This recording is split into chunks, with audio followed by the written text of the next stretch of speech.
यकीन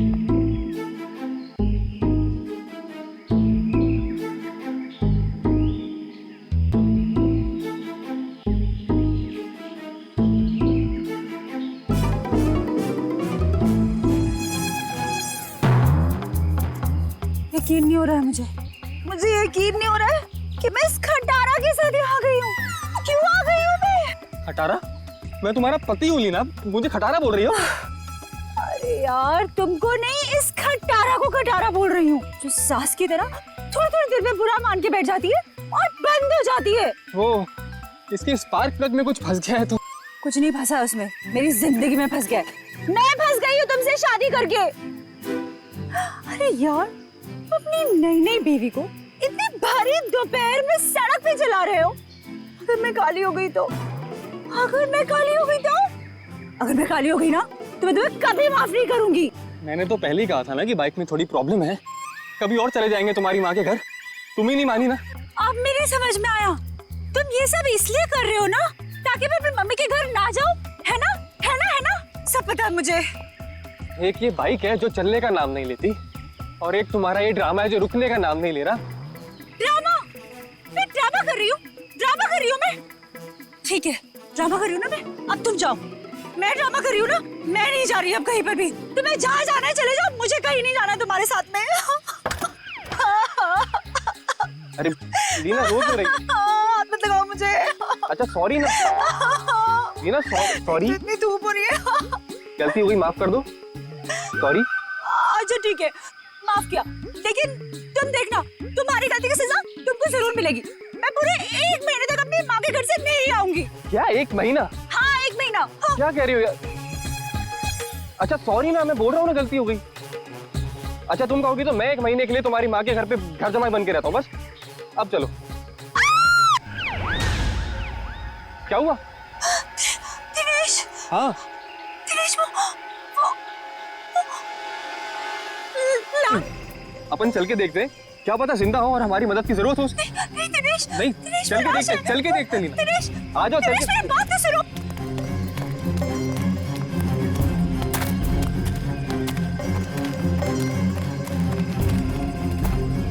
दिनेश रुको प्लीज, मेरी बात सुनो। दिनेश मुझे बहुत डर लग रहा है, प्लीज कोई। दिनेश, वो देखो। दिनेश, दिनेश मेरी बात मानो, वापस चलते हैं दिनेश, मुझे बहुत डर लग रहा है, पता है। उनसे सना हुआ लेडीज बैग है। दिनेश, एंडी को फोन करना होगा। तुम पागल हो गई हो? ये सब करने की कोई जरूरत नहीं है, हम बेकार की मुसीबत में फंस जाएंगे। मुसीबत में क्यों फंसेंगे? एक जिम्मेदार नागरिक हैं हम, और सीआईडी को कॉल करना ही पड़ेगा। Hello CID.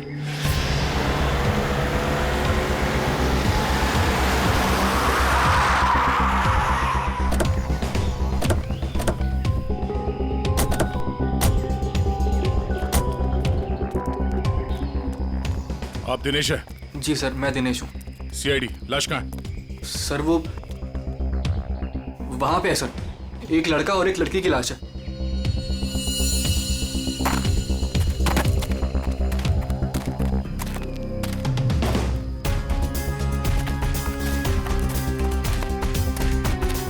आगे देखो।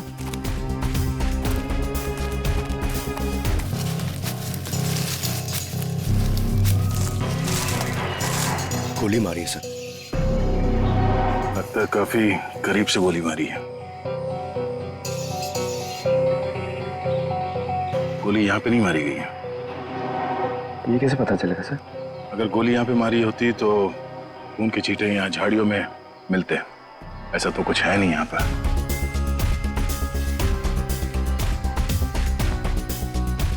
लगता है इसे कहीं और मार के लाश को यहाँ घसीट के नीचे लाया गया है।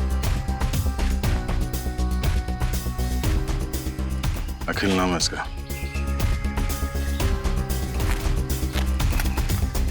सर इसे भी गोली मारी है। ओह, सर इसका नाम बरखा है, शायद ये दोनों हस्बैंड वाइफ है। ये देखिए। पंकज जरा आसपास देखो, कोई सुराग मिलता है क्या?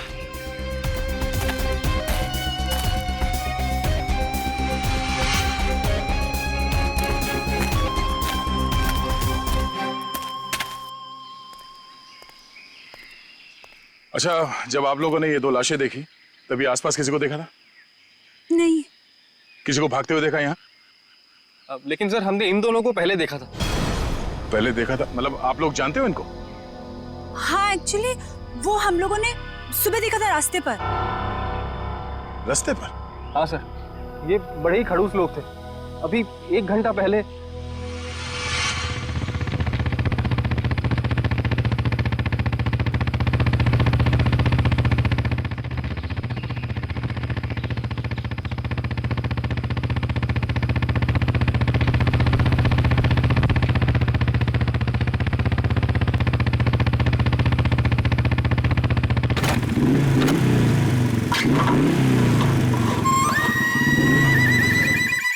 कुछ अजीब सी गड़बड़ सी आवाज आई।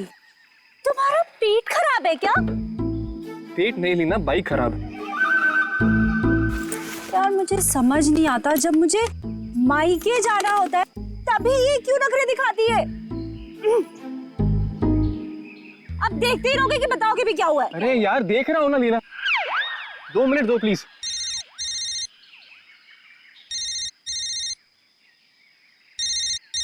मम्मी। हेलो। हाँ मम्मी।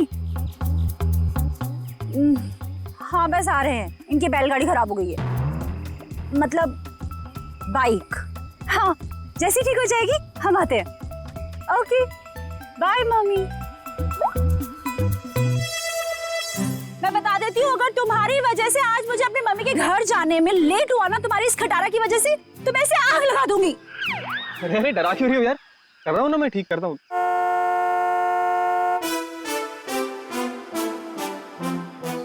सुनो सुनो सुनो, गाड़ी की आवाज आ रही है।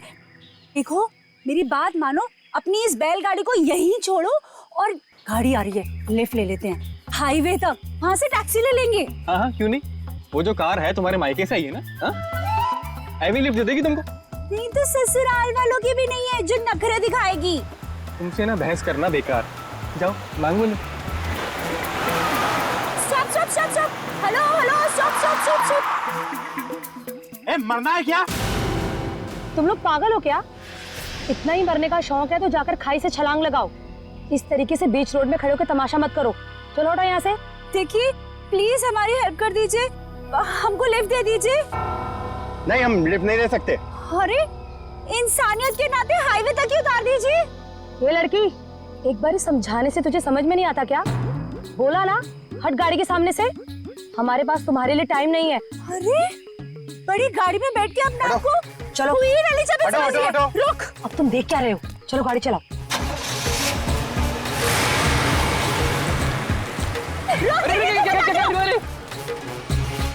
तो आप लोगों को लगता है कि वो लोग जल्दी में थे इसीलिए आप लोगों की मदद नहीं की? जल्दी में ही नहीं सर, ये बहुत घबराए हुए भी थे। मेरे साथ इतनी बदतमीजी पहले किसी ने नहीं करी। ऐसा लग रहा था जैसे दुनिया में सबसे ज्यादा जल्दी इन्हीं लोगों को है। कोई और भी था उनके साथ? नहीं मैम, बस ये दोनों ही थे। ऐसी क्या वजह रही होगी जो इतने घबराए हुए थे? और अगर घबराए हुए थे तो फिर ऐसे सुनसान जगह पे क्यों है? सर हो सकता है उन्हें यहाँ किसी ने बुलाया हो सकता है, पर वो गाड़ी जिसमें वो लोग थे वो कहाँ है? सर, हाँ एक गाड़ी मिली है सर, कहाँ पे? वो आगे झाड़ियों के पीछे। आइए।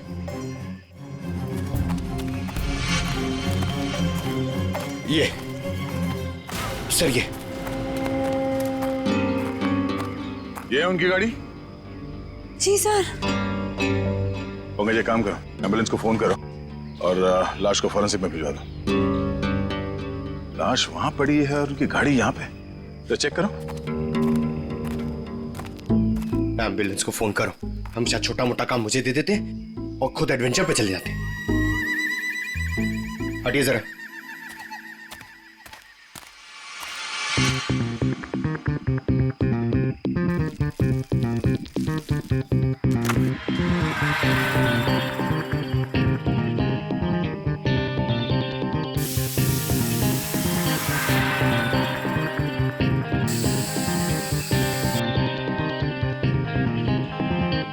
सर, अंदर स्टीयरिंग व्हील पे और विंडो पे उंगलियों के निशान हैं। सर हाँ सर ये देखिए। सर ये खून के निशान। सर कहीं ये खून उनका तो नहीं? नहीं, उन दोनों की मौत अभी भी हुई है। खून अभी भी ताजा है। ये खून तो सूखा हुआ है। मतलब ये खून किसी और का है? पर सर यहाँ गाड़ी के आसपास कोई लाश तो नहीं दिख रही है। केस थोड़ा उलझा हुआ है। इसे सुलझाने के लिए विक्टिम्स के घर जाना होगा।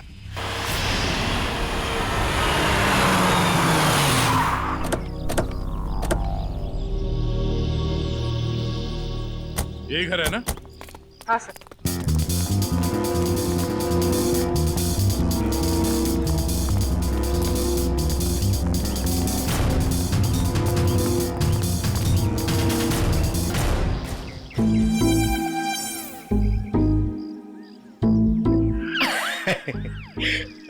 पंकज सर, जरा बेल बजाइए ना। सॉरी सर, सर मत बोलिए sir please.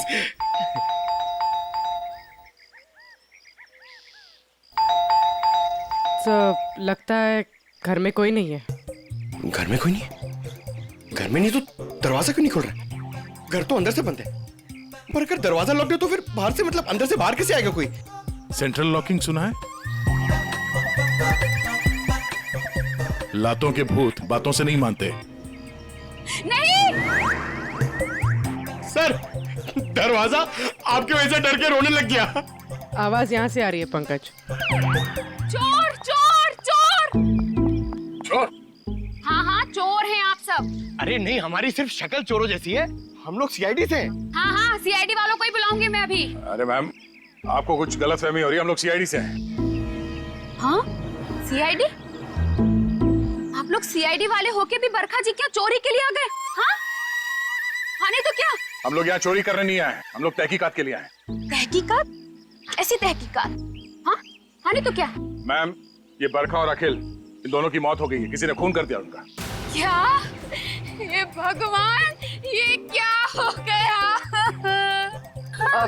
Madam please please अपने आप को संभालो। अरे बहन, कैसे संभालूं? मेरा तो राशन ही बंद हो गया।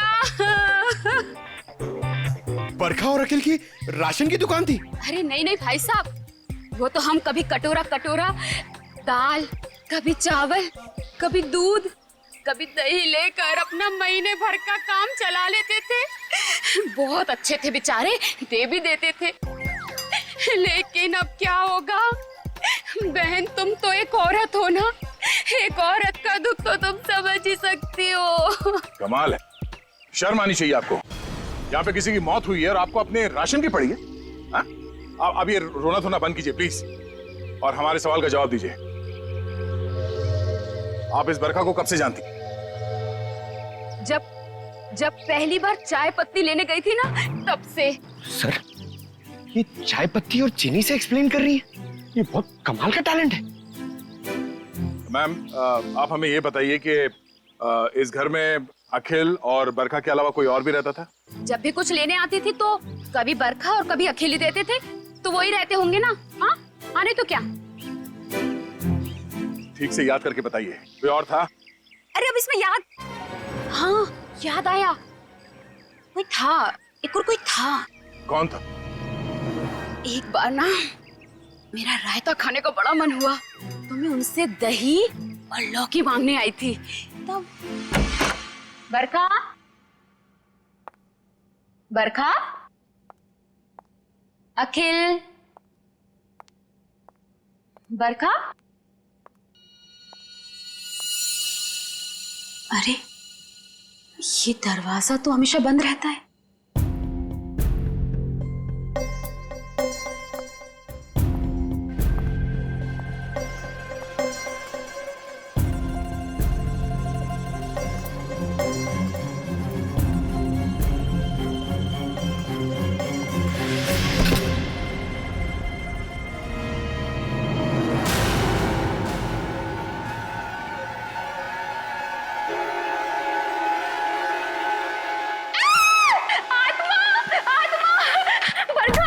अरे क्या हुआ?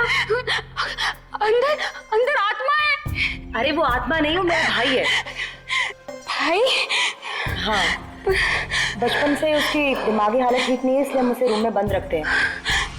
सर इसका मतलब वो जो कोई भी था बहुत बीमार था। हो सकता है वो अभी भी घर के अंदर हो। अंदर चल के देखते हैं।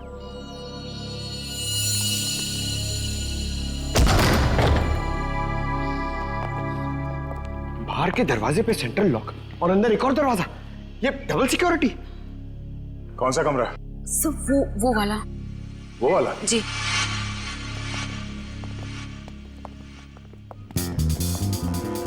क्या हो सर? ये देखो, ऐसे लगता है कि किसी को यहां से घसीट के ले जाया गया है।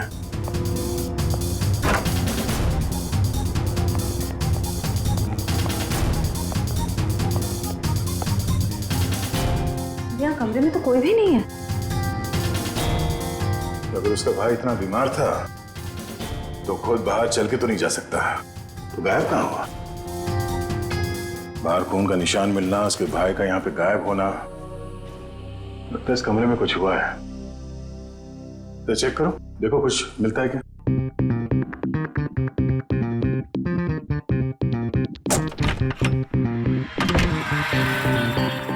सर, हाँ? सर ये देखिए, खून के धब्बे। लगता है यहाँ पे कुछ रखा गया था जिससे खून निकल रहा था और शायद यहीं से घसीट के उसे बाहर ले जाया गया है। सर पता नहीं ये खून जिसका भी है वो जिंदा भी है या नहीं। अब ये तो बरखा के भाई के मिलने के बाद ही पता चलेगा। पर सर ये खून किसका है ये कैसे पता चलेगा, क्योंकि बरखा और अखिल दोनों मर चुके हैं। इस कमरे में 3 लोग थे जिनमें से 2 की मौत हो चुकी है, अखिल और बरखा। तो बचा उसका भाई। हो सकता है ये खून उसके भाई का हो, या फिर ये भी हो सकता है कि उन दोनों की मौत से पहले उन लोगों ने यहाँ पे किसी को मारा हो, या फिर उस खूनी ने जिसने उन दोनों को मारा यहाँ पे किसी को आके मार दिया। हो सकता है उसका भाई हो या फिर कोई और। एक काम करो, पड़ोसी से अखिल और बरखा इन दोनों के फोन नंबर्स ले लो, शायद इनके कॉल लिस्ट से कुछ पता चल जाए।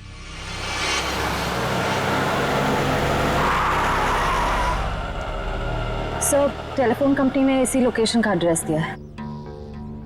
ध्यान से, किसी को शक नहीं होना चाहिए। जाओ।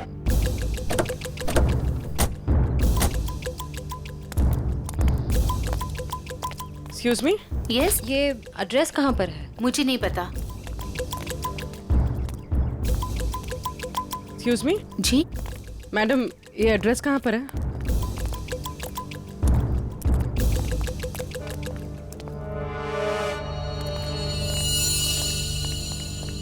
एक्सक्यूज मी मैडम, इस एड्रेस के बारे में बता सकते? मैं नहीं जानती।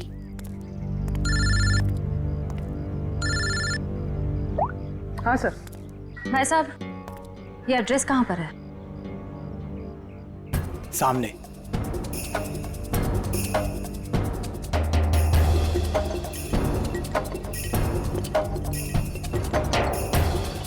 पूर्वी, घर का पता चल गया। मिल गया। मिल गया? गुड, हम लोग आ रहे हैं।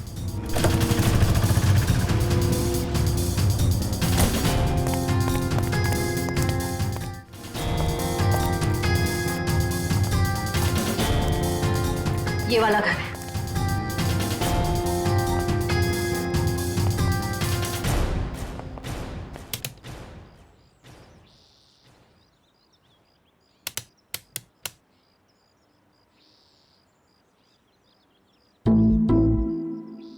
सर, घंटी खराब है क्या? कभी कभी खराब घंटी से भी करंट लग जाता है।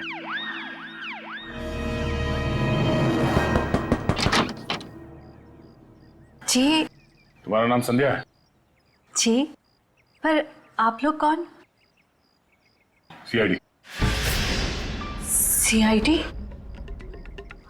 पर आप लोग यहाँ क्यों आए? तुम किसी अखिल नाम के आदमी को जानती हो?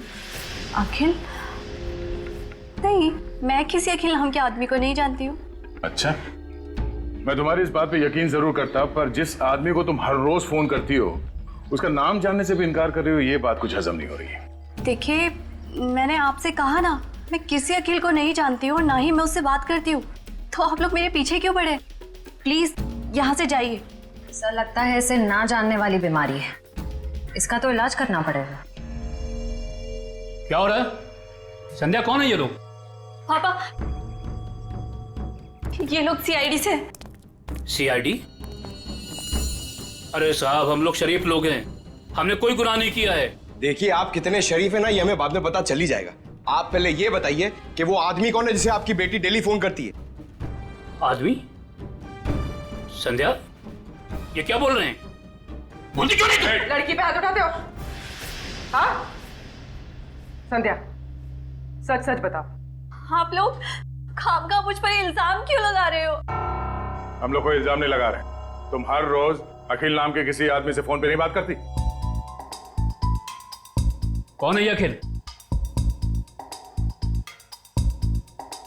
पापा, मैं किसी अखिल को नहीं जानती हूँ। नहीं जानती तो फिर रोज उससे बात कैसे करती हो? देखो, हमारे पास फोन रिकॉर्ड्स है, सीआईडी के सामने तुम्हारा ये झूठ नहीं चलेगा। देखिए, ऐसा है, एक बार संध्या ने कह दिया नहीं जानती तो नहीं जानती। आप लोग प्लीज प्लीज हमारे साथ जबरदस्ती मत कीजिए। जाइए आप लोग। चलो चलो संध्या। एक मिनट, देखिए, आप हमें जबरदस्ती करने पे मजबूर कर रहे हैं। हम यहाँ सच जानने आए, इसलिए आप अंदर जाइए और संध्या से अकेले में बात करने दीजिए। चलिए। कैसी बात कर रहे हैं आप? संध्या मेरी बेटी है, मैं उसे छोड़ के नहीं जाऊंगा। चलिए, आप अंदर चलिए। अरे ये क्या जबरदस्ती है? क्या जबरदस्ती है आप लोग की? चलिए। क्या जबरदस्ती है? देखो संध्या, तुम पढ़ी लिखी लगती हो, इसलिए समझा रहा हूँ। हमारे पास तुम्हारे फोन रिकॉर्ड्स हैं, इसलिए झूठ बोल के कोई फायदा नहीं। फोन रिकॉर्ड्स काफी है तुम्हारे खिलाफ केस बनाने के लिए। केस? कौन सा केस? अखिल की मर्डर का केस। भैया!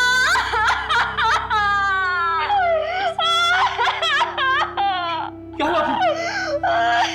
पापा, अखिल भैया नहीं रहे। क्या?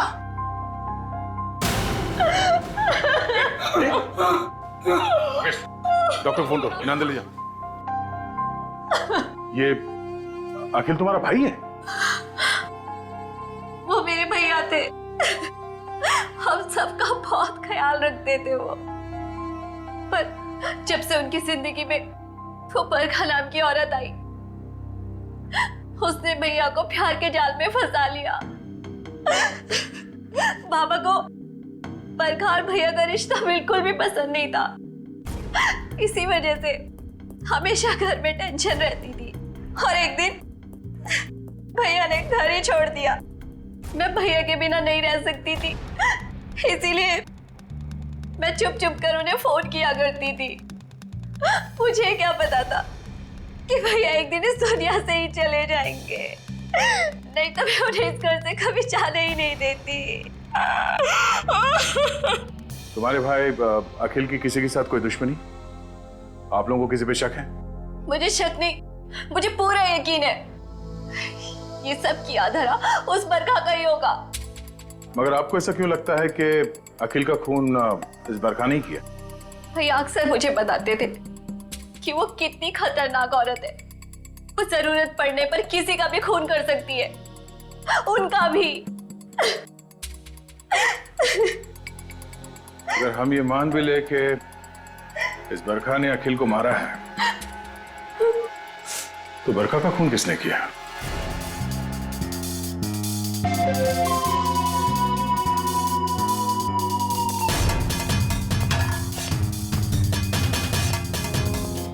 बस मामला बहुत गंभीर है। क्यों? तेरे से जम नहीं रहा है? अरे नहीं, अगर ऐसा है तो बता दे, किसी और से पूछ लेते हैं। गाड़ी में 2 लोगों की उंगलियों के निशान नहीं है, बल्कि 3 लोगों की उंगलियों के निशान है। 3 लोगों के निशान थे? जी। तो फिर 2 उंगलियों के निशान तो इन लाशों के होंगे, और तीसरा उंगलियों का निशान खूनी का हो सकता है। और सबसे बड़ी बात यह कि जो तीसरी उंगलियों के निशान है, ये ड्राइवर के साइड वाले दरवाजे पर और स्टीयरिंग व्हील पर है। तीसरा निशान स्टीयरिंग व्हील पर और ड्राइवर के बाजू वाले दरवाजे पर, मतलब खूनी जब इन दोनों लाशों को ठिकाने लगा रहा था, तब अपने निशान छोड़कर चला गया।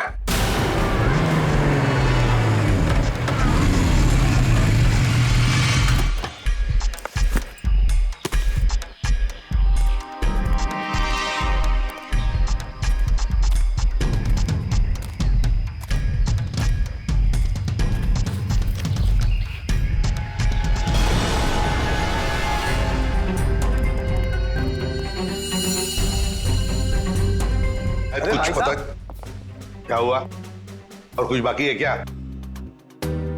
पूरी बात तो सुन लो ना यार तुम। तो एक साथ क्यों नहीं बताता तू? अरे कैसे बताऊं यार, तुम एक बात सुन करके चल दिए। अरे यार, अच्छा बता।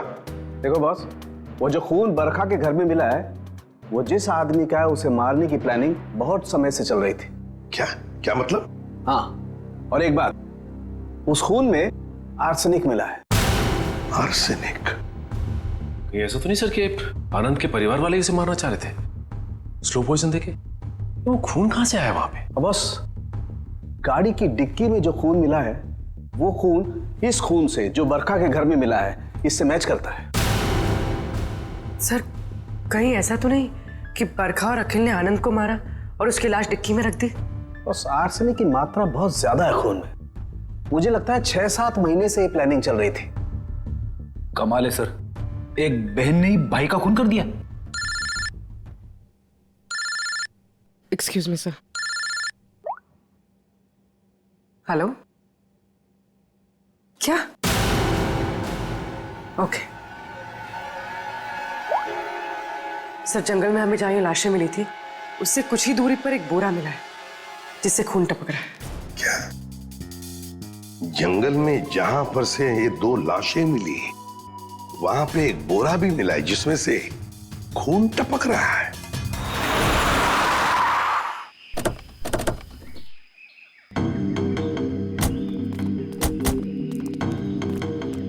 आपने फोन किया था? हाँ सर, मैंने फोन किया था। तो सामने जंगल में एक बोरा है, उसमें से खून टपक रहा है।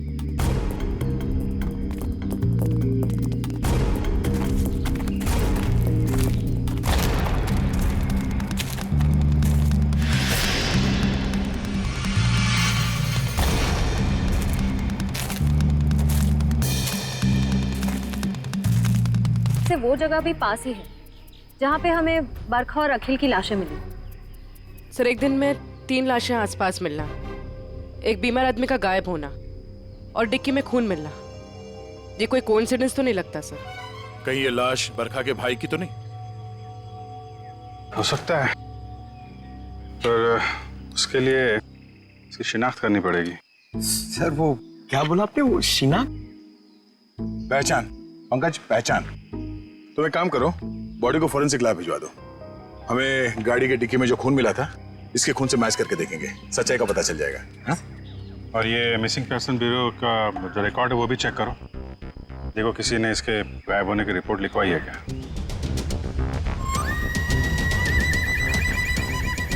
सर, मैंने बड़ी मेहनत करके बरखा के भाई आनंद के बारे में जानने की कोशिश की, मगर किसी को कुछ पता ही नहीं है। शायद मुझे पता है। क्या पता है तुझे? लाश कहाँ है तुझे पता है? मैं जानता हूँ आनंद कहाँ है। कहाँ है बता?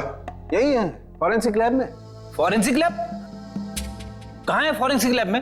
वो देख तेरे बाजू में, ये है आनंद बॉस। ये डॉक्टर साहब, आप तो कह रहे थे कि आनंद को आर्सेनिक देके मारा गया, लेकिन इसका तो गला दबाया गया।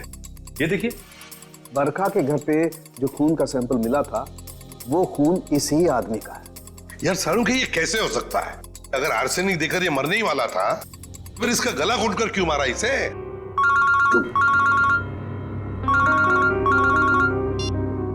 हेलो।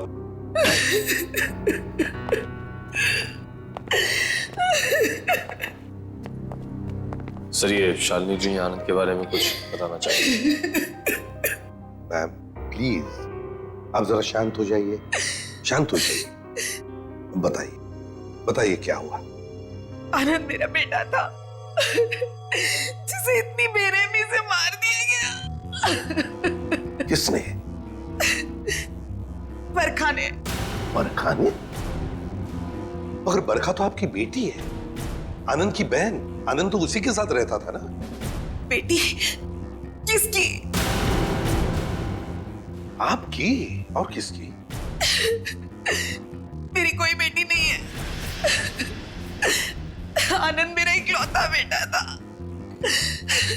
अगर आनंद आपका इकलौता बेटा है तो फिर ये बरखा कौन है? ये देख, ये तो मेरी बहू है। इसी ने मारा है मेरे बेटे को। इसका असली नाम नूपुर है।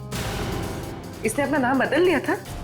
हाँ, मैं मैं इसे फांसी पर चढ़ा हुआ देखना चाहती हूँ। इसके कर्मों की सजा इसे मिलनी ही चाहिए। लेकिन शालिनी जी, इसका तो खून हो गया। क्या? लेकिन अभी आप इतने यकीन के साथ कैसे कह रही थी कि आपके बेटे का खून इसी ने किया? जब से मेरे बेटे की इससे शादी हुई, उसके कुछ दिन बाद से ही बहुत बीमार रहने लगा था। एक दिन इसने कहा कि वो उसे किसी वैद्य के पास दिखाने ले जा रही है, और वो मेरे बेटे को लेकर चली गई, लेकिन वापस अकेले लौटी। जब मैंने उससे पूछा आनंद कहाँ है, तो कहने लगी आनंद भाग गया। आनंद भाग गया? तो आपने उसे पूछा नहीं कहाँ भाग गया? मुझे भी बहुत अजीब लगा था। मेरा बेटा बहुत ही समझदार और शांत था, ऐसे कैसे भाग जाएगा? तभी से मुझे इस औरत पे शक हो गया था। क्यों? बरखा ऐसा क्यों करती थी? अखिल को अपना पति और आनंद को अपना भाई क्यों बता रही थी? क्यों? उस कार पर मिले तीसरे फिंगरप्रिंट की रिपोर्ट आ गई। किसके फिंगरप्रिंट? सर, ये फिंगरप्रिंट एक ड्रग डीलर का है। रंजन नाम है उसका। अभी कुछ दिन पहले सजा काट के जेल से निकला है। डीलर रंजन?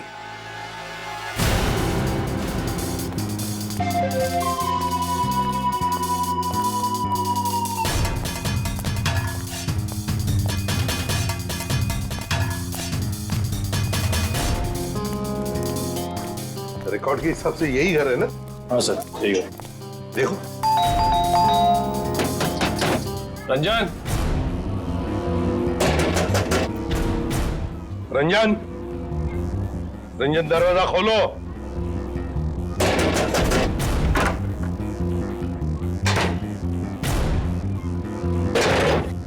ये रंजन का घर है? जी हाँ। आप कौन है? मैं उनकी बीवी हूँ। कहाँ है रंजन? पर आप लोग कौन? आप बताइए, रंजन घर में है या नहीं?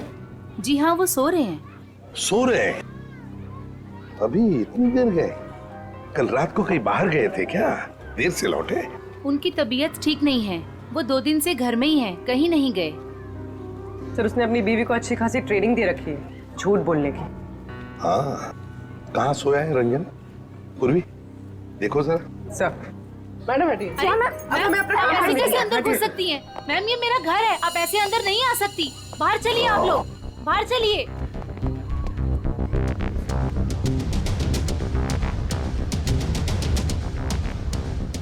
सर, इसकी शर्ट गीली है। कपड़े गीले हैं? रात को जरूर ये बाहर ही गया था। उठो।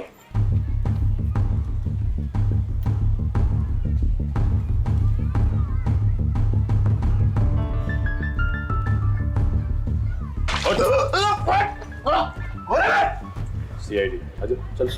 सीआईडी? मैंने कुछ नहीं किया। कुछ नहीं किया? रात को कहीं बाहर गए थे ना देर तक, और फिर ये कपड़े कैसे गीले हो गए?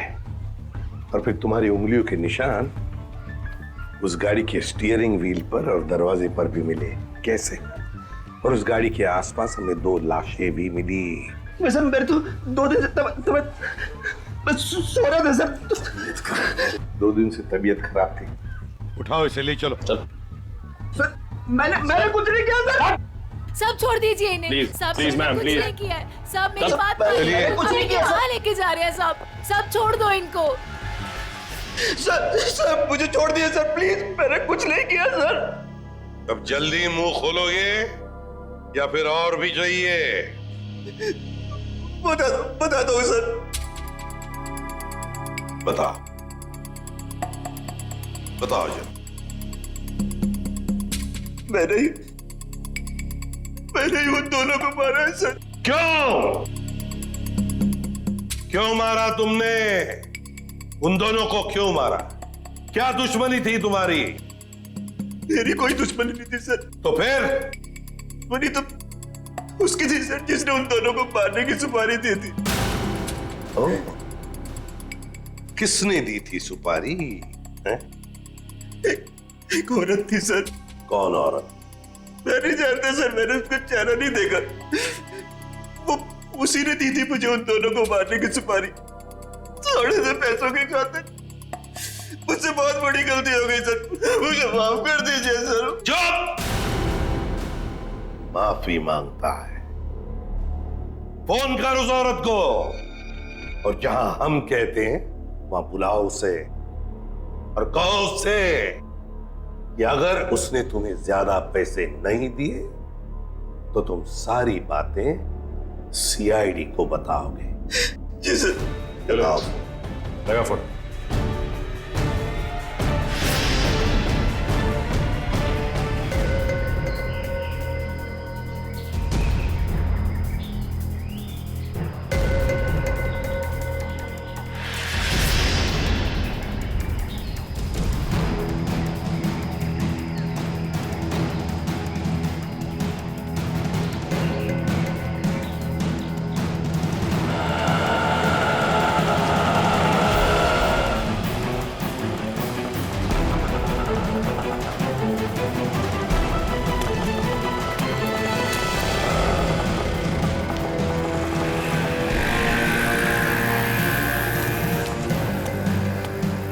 रंजन, तुम कब से वेट कर रहा हूं मैं तुम्हारा? तेरा इंतजार खत्म करने ही तो मैं आई हूँ।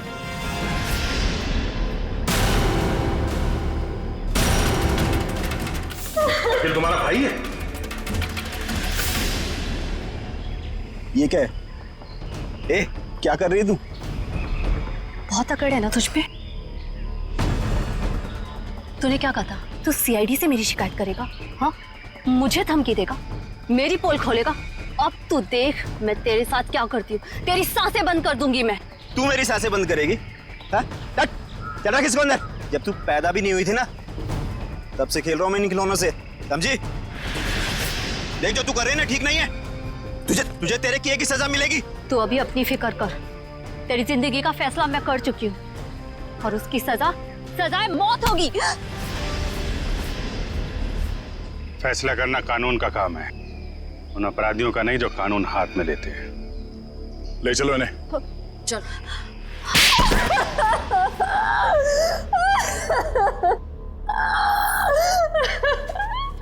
हाँ, मैंने मारा अपने भाई को, मैंने मारा उसे। बताओ संध्या, क्यों मारा तुमने अखिल को? क्योंकि भाई के नाम पर वो कलंक था, लावारिस था वो। जब मेरे बाबा उसे अनाथ आश्रम से लेकर आए थे, पर उन्हें क्या पता था कि वो एक बेटे की जगह एक शैतान को लेकर जा रहे हैं। अखिल तुम्हारा सगा भाई नहीं था? नहीं, और ना ही उसने कभी सगा बनने की कोशिश की। बाबा ने और मैंने उसकी खुशी के लिए क्या कुछ नहीं किया, और उसने हमेशा हमें धोखा दिया। हमारा घर, हमारी जमीन और सारी सेविंग, सब कुछ धोखे से हड़प ली। और ये सब उसने बरखा को खुश करने के चक्कर में किया। अच्छी खासी जिंदगी जीने वाले हम लोग बदतर जिंदगी जीने पर मजबूर हो गए। और तुमने तो उसे जिंदगी से ही आजाद कर दिया। तुम्हें अखिल से पता चला कि वो दोनों आनंद को मारने का प्लानिंग कर रहे हैं। हाँ, कई दिनों तक आनंद को जहर देने के बाद जब वो नहीं मरा तो बरखा के सब्र का बांध टूट गया और उसने अखिल के साथ मिलकर आनंद को अपने हाथों से गला घोट के मार दिया।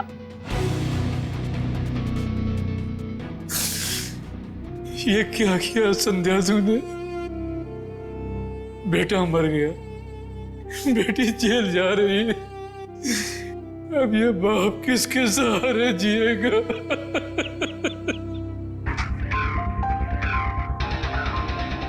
संध्या, बदले की भावना सिर्फ दुख ही पहुंचाती है, साथ साथ अपनों की जिंदगी भी बर्बाद कर देती है। बताओ क्या मिला तुम्हें? क्या मिला? सिर्फ दुख ही ना? बदले की आग में तुमने 2-2 खून भी किए। कानून तो तुम्हें कड़ी से कड़ी सजा देगा, शायद फांसी होगी तुम्हें।